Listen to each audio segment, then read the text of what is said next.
അപ്പൊ ബാലേട്ടനാണ് ഇതിൽ നമ്മളെല്ലാവരിലും വെച്ചിട്ട് ഏറ്റവും സീനിയർ ആയിട്ടുള്ള ഒരു ആക്ടർ അല്ലേ? അപ്പോൾ ബാലേട്ടന് ഈ സിനിമയിൽ വന്നതിന് ശേഷം ജോയിൻ ചെയ്തതിനു ശേഷം ഉണ്ടായൊരു നല്ലൊരു എക്സ്പീരിയൻസ് എന്താണ്? നല്ല എക്സ്പീരിയൻസ് തന്നെയാണ് എനിക്ക്. അതെന്താന്നാ ചോദിച്ചത്.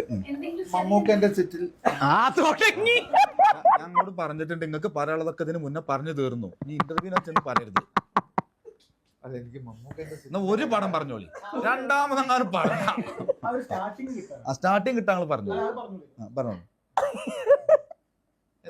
അതൊക്കെ അതൊന്നും പറയുന്നില്ല. ഈ കമ്മ്യൂണിസ്റ്റ് പച്ച എന്ന സിനിമ സെറ്റിൽ വന്നപ്പോ എനിക്ക് ഒരു അഭിനയിക്കുന്നൊന്നും തോന്നിയില്ല. കളിയും കൂട്ടായ്മകളിലെ അത് അറിയണവർക്ക് തോന്നുന്നതാണ്. ഒരു പണിയൊക്കെ നടക്കുന്നത് ഇങ്ങനെ ഇൻസൾട്ട് കറക്റ്റ് ചോദ്യം ചോദിക്കുന്ന നിങ്ങൾ പറഞ്ഞോ. സക്കരെ വിളിച്ചപ്പോ ഒരു സിനിമ കിട്ടിയല്ലോ എന്നുള്ള ബേസിലാ വന്നത്. ഇവിടെ വന്ന ഒരു സിനിമ സെറ്റിൽ പോകുന്ന ഒരു പ്രതീക്ഷ എനിക്കുണ്ടായില്ല. കുറെ ചെറുപ്പക്കാരും നല്ല ആത്മാർത്ഥമായ സ്നേഹം ഇതൊക്കെ ഉണ്ടായിരുന്നു അതിനകത്ത്. നല്ല ആത്മാർത്ഥമായ സൗഹൃദവും ഒക്കെ ആയിരുന്നു. നല്ലൊരു അനുഭവമായിരുന്നു എനിക്ക്. പിന്നെ അഭിനയിക്കുന്നതൊന്നും തോന്നിയില്ല.